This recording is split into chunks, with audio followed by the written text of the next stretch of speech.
Olá, hoje nós vamos estudar um pouco sobre testes de hipótese. Bom, existem diversos testes diferentes para finalidades diferentes e até o final da aula a gente vai falar um pouquinho sobre alguns deles. Tá certo? Nós vamos explicar mais detalhadamente um deles e nós vamos falar um pouco sobre um panorama geral de caminhos a seguir para escolher um teste adequado, tá certo? Nós vamos estudar hoje um pouco sobre o teste T de Student, certo? Imagine aqui essa situação. Nós temos 10 cobaias que foram submetidos a um tratamento de engorda com certa ração. Os pesos em gramas antes e após o teste são dados a seguir. Supõe-se que eles provenham de distribuições normais. Tá? Isso é importante frisar. A 1% de significância, podemos concluir que o uso da ração contribuiu para o aumento do peso médio dos animais? Vamos detalhar aqui este enunciado.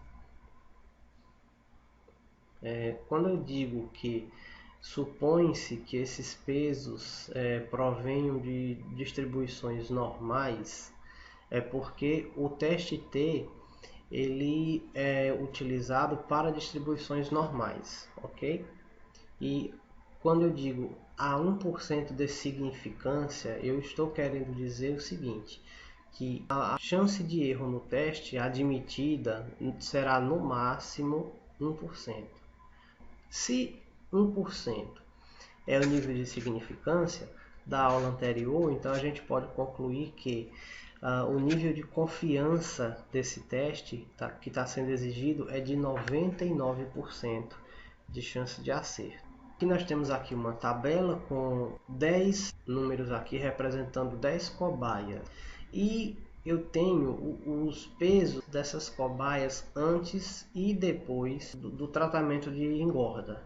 Percebam que nós queremos responder a pergunta se foi essa ração que promoveu a engorda dessas cobaias. Então eu tenho aqui um conjunto de pesos antes do tratamento de engorda e o novo peso depois do tratamento de engorda. Então vocês vão perceber aqui que vai ter animais que, comparando o antes e o depois, engordaram um pouco. Vai ter outros animais que emagreceram um pouco, mas no conjunto a gente pode afirmar que a ração é o que fez essas cobaias engordarem, certo? Então, para responder uma pergunta como essa, nós temos que realizar um teste estatístico. Percebam que esses dados eles são pareados, porque nós estamos colocando aqui dados que se referem a uma mesma cobaia em momentos diferentes. Então eu tenho aqui conjuntos de dados pareados. Uma outra observação que a gente precisa fazer lá da aula anterior é que o tamanho dessas amostras é o mesmo, né? O tamanho da amostra é sempre 10. O peso das 10 cobaias foi medido antes e depois do tratamento de engorda. Então a gente conclui que essas amostras são balanceadas, ok? Essas observações e o fato de os dados coletados provirem de distribuições normais fazem a gente concluir que o teste adequado é o teste T de Student. Então, existe um conjunto de critérios que a gente tem que analisar até chegar à conclusão de que um certo teste é o mais adequado. Eu fiz aqui uma análise rápida para mostrar por que nós vamos utilizar o teste T para esta situação, ok? Amostras são balanceadas, os dados também são pareados, ok? E provém de distribuições normais, tudo bem? Bom, percebam que para a gente chegar à conclusão aqui, nós precisamos calcular a média desses pesos. Então, qual era a média dos pesos desses 10 animais antes e qual é a nova média de peso após o tratamento de engorda? Veja que antes o peso médio era 1, né, 648,4, e o novo peso em gramas, depois do tratamento de engorda, passou a ser 655 gramas. Então, numericamente, matematicamente, eu vejo que esses dois números eles são diferentes. Eu poderia até afirmar que houve sim, na média, houve uma engorda dos animais, matematicamente falando, mas nós estamos estudando estatística.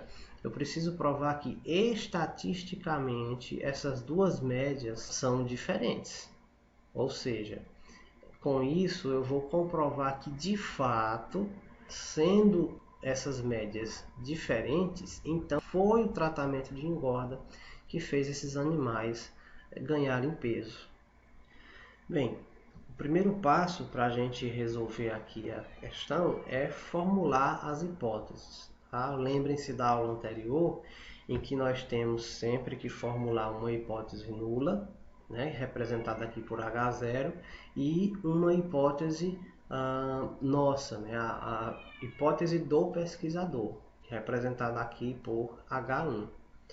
A hipótese nula sempre afirma que não existe diferença entre os números que estão sendo observados. No caso, os números que nós estamos comparando são duas médias. A hipótese nula está dizendo que a diferença entre as médias é igual a zero. Ou seja, em outras palavras, não há diferença entre as médias.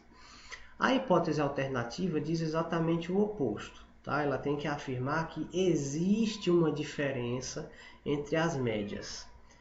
Como nós podemos dizer que a primeira média é menor que a segunda, nós estamos enxergando isso, né? Matematicamente. A primeira média é menor que a segunda, fica fácil de perceber que a primeira média, a média do conjunto de dados antes do tratamento, né, 648,4, menos a média do conjunto de dados após o tratamento, né, que é 655, se eu fizer essa subtração aqui, ó, a primeira média menos a segunda, nós vamos ter um número negativo, né, um número menor que zero. Então a hipótese alternativa está afirmando justamente isso, que a diferença entre as médias é menor que zero, ou seja, é negativa. Em outras palavras, ela está dizendo que existe uma diferença entre as médias. E além disso, essa diferença é negativa. Então aqui é só para explicar aqui a diferença entre as médias. O que é isso?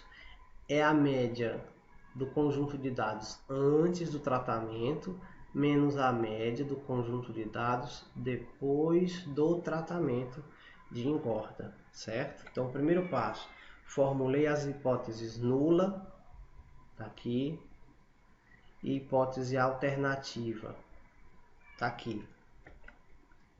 Segundo passo, observem que a exigência do enunciado, ó, a 1% de significância. Portanto, eu tenho que dizer aqui, ó, que o nível de significância exigido, né, a chance de erro permitida aqui é de apenas 1%, ou seja, 0,01. Lembram-se que o nível de significância pode ser representado por uma letra grega, que no caso alfa. Okay? Então, alfa é 0,01 e, portanto, o nível de confiança, que é o complemento para 100%, né, que matematicamente fica representado como 100% menos alfa, ou seja, 1 menos alfa, que dá, em número decimal, 0,99, ou 99% na forma de porcentagem. Bem, no exemplo, observe que uma das variáveis é quantitativa, que é o peso da cobaia, e a outra variável é qualitativa, né, ou categórica, né, que são os tempos, né, o antes e o depois. Então, o que nós queremos comparar aqui o que nós queremos verificar é se há alguma diferença nos pesos entre esses dois tempos. O nosso objetivo aqui é este. O caminho que nós temos que seguir é este para responder a pergunta. Para conseguir isso, fazendo os cálculos à mão, nós precisamos de algumas informações que nós vamos utilizar numa fórmula, certo? Essa fórmula depende dos desvios, precisa também dos desvios elevados ao quadrado, precisa também da soma desses desvios e precisa da soma desses desvios ao quadrado. Depois de elevar todos ao quadrado, eu devo somá-los. Está aqui a soma desses quadrados dos desvios. Então está aqui, ó. A gente só faz a subtração, o antes e o depois. Ó. 635 menos 640 dá menos 5. Menos 5 ao quadrado, 25. 704 menos 712 dá menos 8. Menos 8 ao quadrado, né? Menos 8 vezes menos 8, que dá 64. E assim por diante, até chegar no final. Depois que eu chego ao final aqui na 10ª cobaia, eu tenho que somar todos esses desvios, ó, obedecendo às regrinhas dos sinais. E depois eu tenho que somar esses números que foram elevados ao quadrado. E a soma desses números está aqui. Só uma dica, para calcular isso aqui numa calculadora, é interessante você somar primeiro os valores positivos, ó. 2 mais 5, menos 5, menos 8, menos 19, menos 7, menos 9, menos 10, menos 2, menos 13. Quando você apertar o igual, você vai ter esse valor aqui na calculadora. Bom, uma outra coisa que nós precisamos é a média desses desvios. A soma deles deu menos 66. Como são 10 cobaias, então eu pego esse menos 66, divido por 10 e eu tenho aqui a diferença média, ou o desvio médio, é de menos 6,6 gramas. É uma outra informação que eu vou precisar. Uma outra que eu vou precisar é o desvio padrão da diferença média. Então, o desvio padrão deste dado que nós calculamos aqui. Desvio padrão, pela fórmula, lembrem-se que é a raiz quadrada da variância. Então, o que está debaixo dessa raiz quadrada é a formulazinha para calcular a variância, certo? E a raiz quadrada dele vai me dar o desvio padrão. Então, fazendo esses cálculos aqui, ó, percebam que essas informações são justamente as que nós já vínhamos organizando aqui, ó. Então, a soma dos quadrados dos desvios é 882, eu só substituir aqui, ó, e menos a soma dos desvios elevado ao quadrado. A soma dos desvios é menos 66, eu vou ter que pegar menos 66 e elevar ao quadrado, tá? Ó, tá aqui o quadrado fora do parênteses. Depois dividir por n, que é o tamanho da amostra, portanto 10, dividir pelo grau de liberdade, não é? n-1, ou seja, 10 menos 1. Então, resolvendo essa conta toda, nós chegamos aqui ao desvio padrão da diferença média, que é 7,04 gramas. Com essas informações, nós vamos calcular um valor através de uma fórmula.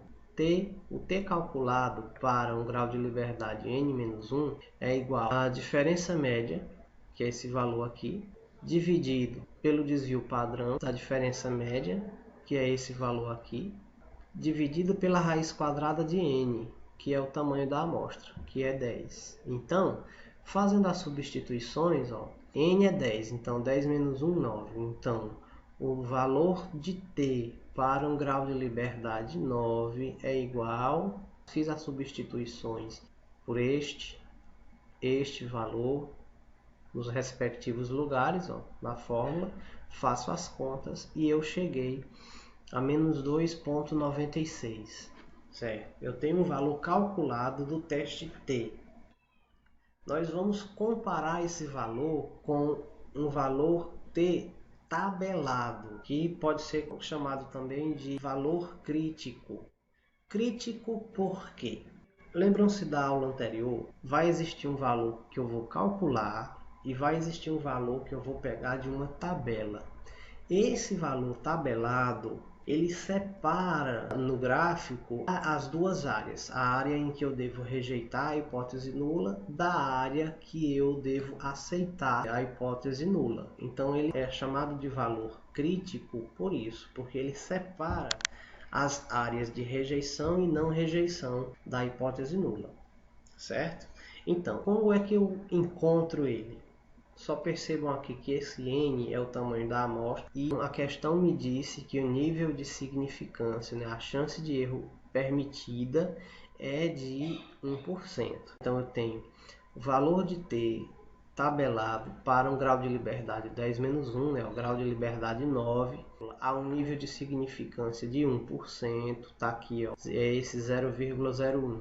É igual a quanto? 2,82. Mas de onde que vem? Tá aqui, ó. Então essa aqui é uma tabela da distribuição T de Student. Vocês vão encontrar em livro de estatística tabelas para diversos tipos de testes, certo? Como nós estamos estudando este teste especificamente, eu vou mostrar como se localiza o valor tabelado de T. Nós temos que observar algumas coisas aqui, ó. As tabelas de distribuição, elas servem para você tomar decisões. A decisão está num gráfico que é unicaudal ou bicaudal. Observe aqui no slide anterior que você vai marcar um valor que você vai encontrar na tabela, que no caso é 2,82, e você vai comparar com o valor que você calculou, 2,96.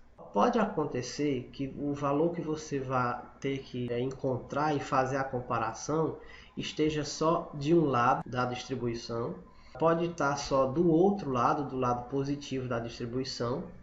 Em qualquer um desses casos, se estiver do lado esquerdo, essa área de rejeição da hipótese nula estiver do lado esquerdo, ou somente do lado direito, a gente diz que é o teste unicaudal, porque a decisão será tomada observando apenas um dos lados da distribuição.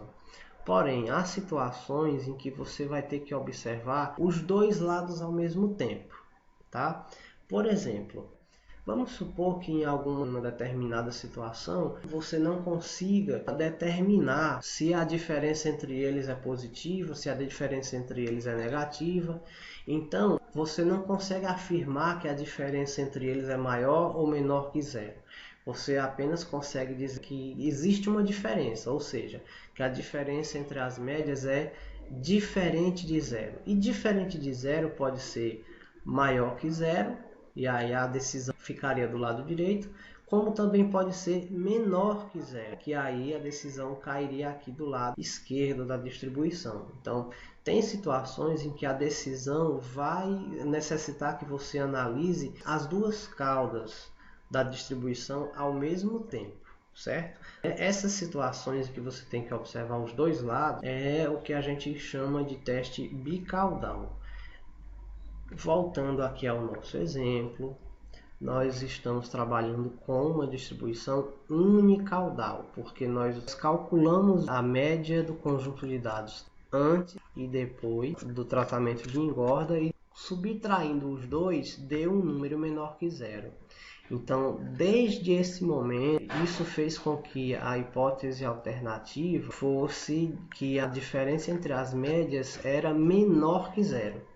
Desde esse momento, a gente já conclui que o teste é unicaudal, certo? Porque a diferença entre as médias era só menor que zero. A decisão ficaria só do lado esquerdo da distribuição. Então, nós sabemos que é um teste unicaudal. Essas porcentagens aqui são o nível de confiança do teste, tá? Já que o nível de significância dito no enunciado é 1%, e isso aqui é o nível de confiança, lembrem-se que tem que ser o complemento para 100%. Então, o nível de confiança exigido é 99%. Então, o número que eu quero está nessa coluna. Aí, você vem aqui, ó, para esses números das linhas. Isso aqui são os graus de liberdade. O tamanho da amostra é 10. 10 menos 1 dá 9. Então, nós queremos o que está na linha do grau de liberdade 9. Cruzando essas duas informações, a gente localiza aqui o valor de t tabelado, 2.821. Reparem que aqui na tabela nós só temos números positivos. Mas dependendo de se a decisão for acontecer no lado negativo da distribuição, a gente pode simplesmente colocar o sinal de menos aqui no valor tabelado. Tudo bem? O valor tabelado está lá, ó, 2,82 positivo lá da tabela. Mas como o valor calculado é negativo, eu simplesmente coloco um sinal de menos aqui no 2,82. Então eu vou comparar o 2,82 negativo e o 2,96 negativo. O valor tabelado, como eu disse antes, ele separa as duas áreas.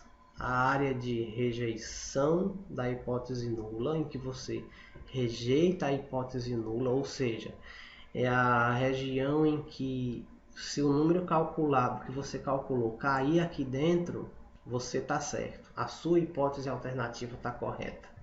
E do outro lado, essa área maior aqui da distribuição é a área de aceitação da hipótese nula. Ou seja, se o valor calculado cair aqui nessa área, significa que a hipótese nula está correta, que a sua hipótese alternativa está errada e você precisa aceitar a hipótese nula, ok? Vamos a essa situação especificamente. Então, eu vou marcar aqui o menos 2,82. Eu sei que é do lado esquerdo. Eu marquei aqui o menos 2,82. Passei esse tracinho bem aqui que vai separar a área de rejeição da hipótese nula da área de aceitação da hipótese nula. Marquei o valor menos 2,82. E agora? Menos 2,96, claro que é menor ainda, né? É mais afastado do zero. Portanto, ele fica mais para cá, né? Não chega em menos 3, né? Fica depois um pouco do menos 3, ó. Certo? É um pouco maior do que menos 3. Mas, de qualquer maneira, o valor calculado para t caiu dentro da área de rejeição da hipótese nula. Conclusão: o peso depois do tratamento de engorda ele é significativamente maior. Essas anotações aqui entre parênteses são apenas a convenção para a escrita de trabalhos científicos, tá certo? Sempre que você realiza um teste estatístico, você precisa registrar aqui entre parênteses quais foram os resultados encontrados, tá certo? Qual foi o teste que foi usado? Teste T. Qual foi o valor de T que você calculou? Foi menos 2,96. Qual é o grau de liberdade associado à variância? É 9. E qual é o valor de P? É 0,008. Esse valor de P aqui, ele é calculado através de um programa de computador. Quando você não tem um programa de computador, você faz todos esses cálculos aqui para chegar a uma conclusão, certo? Mas se você tem um programa de computador para calcular esse valor de P aqui para você, o próprio computador vai calcular sozinho o valor de T, vai dizer qual é o grau de liberdade e vai calcular o valor de P. No computador, essa decisão ela é tomada com base aqui no valor de P, certo? Lembram-se qual foi o nível de significância, qual era a margem de erro permitida? Era 0,01. Se esse número aqui, ó, de P for menor do que 0,01, você rejeita a hipótese nula, ou seja, a sua hipótese estava realmente correta. O nível de significância é o divisor de águas aqui, ó. Se o valor de P for inferior ao valor do nível de significância, aí você rejeita a hipótese nula.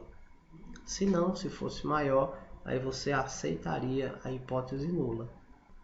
Só mostrando aqui como ficaria no computador, O computador calcula tudo para você, mas o computador não vai escolher o teste mais adequado sozinho. Você tem que dar as diretrizes, tá certo?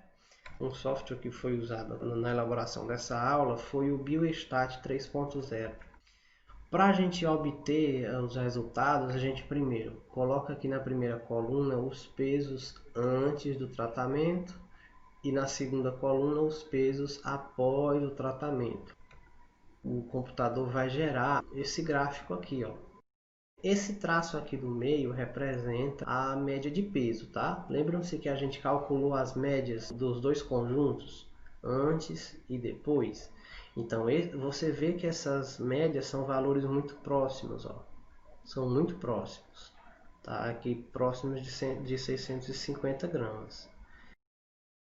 Então, aqui eu vou no menu Estatísticas e eu tenho que saber que eu preciso escolher o teste T para duas amostras relacionadas, que é a mesma coisa de duas amostras pareadas. Dentro dos testes para duas amostras pareadas, existem vários. Eu tenho que saber que o que serve para a situação é o teste T. Clico lá e aí ele calcula tudo para mim. O valor do P unilateral, ou seja, unicaudal, a mesma coisa, deu 0,0079, né?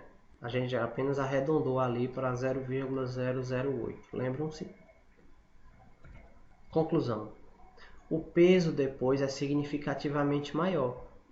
Então, aí, entre parênteses, teste T, o valor de T calculado é menos 2,96. Perceba que ele calculou também. O valor de T calculado está aqui, ó, menos 2,96. Grau de liberdade é 9. Ele também está informando aqui. E o valor de P, que é a parte mais importante, é por ele que você toma a decisão, tá? Ele tem que ser menor do que o valor do nível de significância, tá? O nível de significância é admitido desde o enunciado da questão. Era 1%, né? 0,01. Como esse valor aqui é menor do que 0,01, a gente conclui que de fato o peso depois do tratamento é significativamente maior, ou seja, a gente conclui que a hipótese nula é rejeitada, certo? A hipótese nula dizia que não existia diferença de peso antes ou depois da engorda, não existia. A gente comprovou que sim, existe uma diferença de peso. Vamos falar um pouco agora sobre a análise de variância, que é um outro tipo de teste. A sigla desse teste é ANOVA, tá? No exemplo das cobaias, uma variável era quantitativa, né, o peso da cobaia, e a outra era qualitativa, que eram os tempos, antes e depois. Então, o que nós queríamos ver era se existia diferença entre esses dois tempos. Como só eram dois níveis na variável categórica, né, antes e depois, usou-se o teste T. Então, dois níveis, antes e depois. Então, por causa disso, nós usamos o teste T. Porém, quando há mais de dois níveis possíveis, aplica-se uma ANOVA, com a mesma finalidade. Então, o teste ANOVA, ele compara. Se eu tenho, por exemplo, 4 conjuntos de dados, e não 2 que eu quero comparar, né? Eu tenho 4 conjuntos, 5 conjuntos de dados que eu preciso comparar. O teste ANOVA faz a comparação 2 a 2, certo? E diz qual conjunto é diferente dos demais, ou quais conjuntos são diferentes dos demais. Por exemplo, pretende-se avaliar se há diferença significativa de concentração de nitrogênio entre 3 pontos de um rio. O ponto 1, que é na saída de um esgoto da cidade, o ponto 2, que é no interior do município, longe das residências, né? E um ponto 3, na nascente. Percebam que esses pontos foram escolhidos criteriosamente, né? A fim de marcar locais em que eu tenho muita poluição, uma poluição razoável e possivelmente nenhuma poluição, tá? Com as medições em laboratório de 5 amostras coletadas em cada um desses 3 pontos, obteve-se o seguinte. Então tá aí, ó, a tabela com as concentrações de nitrogênio miligramas por centímetros cúbicos nas amostras de água coletadas no rio. Temos aí os 3 pontos e os valores medidos da concentração de nitrogênio em cada um desses pontos em 5 amostras coletadas. Então, cada ponto eu fiz uma coleta 5 vezes, tá? Em momentos diferentes. Fazendo essa ANOVA no computador, né, eu quero deixar claro que existe uma fórmula também para se calcular o teste ANOVA à mão mesmo, mas nós não vamos entrar aqui nesses detalhes, tá? Eu vou só mostrar como é que se faz o procedimento no computador. Eu quero chamar a atenção para qual é a finalidade do teste análise de variância, a ANOVA. Eu preciso utilizar uma ANOVA quando existem mais de 2 níveis possíveis. Por exemplo, eu tenho não 2 pontos, eu tenho 3 pontos para serem coletados. Ou então eu tenho vários pontos e eu tenho que fazer coleta durante vários meses. Então uma análise como essa não pode ser só com o teste T, porque o teste T ele tem uma margem de erro. Se eu comparar vários pontos de 2 em 2, eu multiplico essa chance de erro. Então o teste T não é interessante você utilizar para uma quantidade de pontos maior do que 2. Para mais de 2 níveis eu devo utilizar o teste ANOVA. A finalidade é a mesma, mas a metodologia do teste é diferente. Para realizar o teste ANOVA aqui no computador, nós temos apenas que transcrever os dados dos 3 pontos aqui nas 3 primeiras colunas, ok? Ó. E aí quando a gente termina, o computador já mostra para a gente um gráfico com a concentração de nitrogênio nos 3 pontos e as respectivas médias de concentração em cada ponto. Esses traços aqui dentro das caixas são as respectivas médias de cada conjunto de dados. Então a gente seleciona aqui o menu estatística, análise de variância e a opção ANOVA um critério, já que nós estamos estudando apenas a concentração de nitrogênio nos pontos. Veja que dentro desse conjunto de testes de análise de variância existem outros testes possíveis, mas nós temos que escolher o teste apropriado, que é ANOVA um critério. Então quando eu clico aí, aparece uma outra janela com todas as informações de que eu preciso, tá? O valor P 0,0006, né? São 6 décimos de milésimas, 6 dividido por 10.000. Esse valor aqui certamente é menor do que o nível de significância de 1%, que é 1 dividido por 100. Então esse valor aqui de P me diz que o teste ANOVA é eficiente para essa situação aqui. Mais abaixo a gente vê a comparação entre as médias 2 a 2. Se vocês observarem a comparação entre as médias do conjunto 1 e do conjunto 2, o valor de P deu inferior a 0,05. Que não serve para a gente porque o nível de significância permitido, né, a chance de erro máxima permitida é de 1%, né, 0,01. Valores menores que 0,05 não servem porque existem valores aqui que são maiores do que 1%. A gente conclui que entre as médias 1 e 2 não existe uma diferença significativa na concentração de nitrogênio. Na comparação entre as médias dos conjuntos 2 e 3, o valor de P deu maior que 0,05. Extrapolou o limite de 1%, né, determinado lá pelo nível de significância. Então a gente conclui também que entre os pontos 2 e 3 a concentração de nitrogênio não é significativamente diferente do segundo ponto para o terceiro. O único que deu certo aqui foi entre os pontos 1 em relação ao 3, tá? Veja que o valor de P aqui, ó, deu menor que 0,01. Atende ao critério, né, que foi estabelecido lá pelo nível de significância, né? A chance máxima de erro tem que ser 1%. Como o valor de P aqui deu menor que 1%, então a gente conclui que a concentração de nitrogênio é significativamente diferente na comparação entre o primeiro e o terceiro ponto, certo? Portanto, a gente conclui, né, que a concentração de nitrogênio no ponto 1 é significativamente maior do que no ponto 3. Tá? Então, explicitando qual foi o teste, qual foi o resultado que o computador calculou para o teste e assim por diante. O teste ANOVA, o valor calculado foi 16,05, está aqui, ó. O grau de liberdade é 12 e o valor de P é de 6 décimos de milésimo. Esse grau de liberdade 12, eu só quero chamar a atenção como é que nós obtemos esse valor aqui, grau de liberdade 12. Observe que para a gente calcular o grau de liberdade em uma amostra, a gente pega o tamanho da amostra menos 1, correto? No ponto 1 são 5 dados, então 5 menos 1, eu teria o grau de liberdade associado à variância em uma amostra, seria igual a 4. Como nós temos 3 pontos, então eu multiplico esse valor por 3.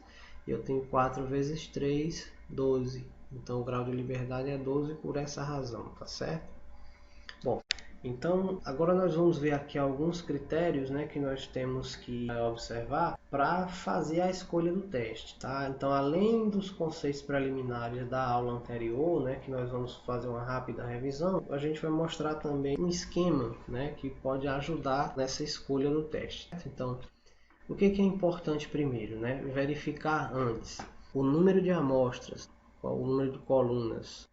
Verificar se os dados são pareados ou se eles são independentes. Verificar se a distribuição desses dados é normal ou não normal. Por último, nós devemos verificar se os dados são qualitativos ou quantitativos. Tudo bem? Então, é uma informação também que é importante de ser verificada para que a gente escolha um teste. Neste próximo slide, vocês podem perceber a diversidade de testes estatísticos que existem para tipos diferentes de pesquisa, tipos diferentes de dados. Então, mostra mais ou menos um roteiro na escolha desse teste. Se eu estiver comparando duas amostras, então, primeiro passo, essas amostras são pareadas ou não pareadas? Se forem do tipo não pareadas, vamos ao próximo passo. A distribuição desses dados deu uma distribuição normal ou deu uma distribuição não normal? Deu uma distribuição não normal, eu tento transformar através daquelas equações matemáticas, ok? Consegui, ficou uma distribuição normal, beleza, então eu vou usar o teste T. Mas qual teste T, já que nós estamos falando de dados não pareados? Existem 4 tipos, ó. Então, amostras iguais, variâncias iguais. Teste T de amostras iguais, variâncias diferentes. Tamanhos de amostra diferentes, mas variâncias iguais. Tamanho de amostra diferente, variâncias diferentes. Agora, caso não dê uma distribuição normal, a gente vai para o próximo passo. Os dados são quantitativos ou qualitativos? As variáveis são quantitativas ou qualitativas? Se forem quantitativas, está aqui 4 opções de testes. Se forem qualitativas, você vai cair aqui no teste Q quadrado, certo? Agora, se desde o início deu pareados, você segue mais ou menos o mesmo roteiro. Pareado, distribuição deu normal, então é o teste T pareado, que foi o que a gente desenvolveu aqui na aula de hoje, certo? Não deu normal, eu também não consegui transformar em distribuição normal. Então verifique, as variáveis são qualitativas ou quantitativas. Se for quantitativa, 2 opções aqui de testes. Se for qualitativa, tem uma outra opção do teste. Então vocês veem aqui mais ou menos um roteiro a ser seguido na escolha do teste estatístico. Tá? Depende se os dados são pareados ou não. Depende se a distribuição é normal ou não. Depende se as variáveis são qualitativas ou quantitativas, ok? Existe um roteiro semelhante também para a comparação de 3 ou mais amostras. segue mais ou menos a mesma lógica, ok? Conforme os dados sejam pareados ou não, conforme a distribuição de dados seja normal ou não normal, e neste caso, conforme as variáveis sejam quantitativas ou qualitativas. Então a gente encerra a aula de hoje por enquanto.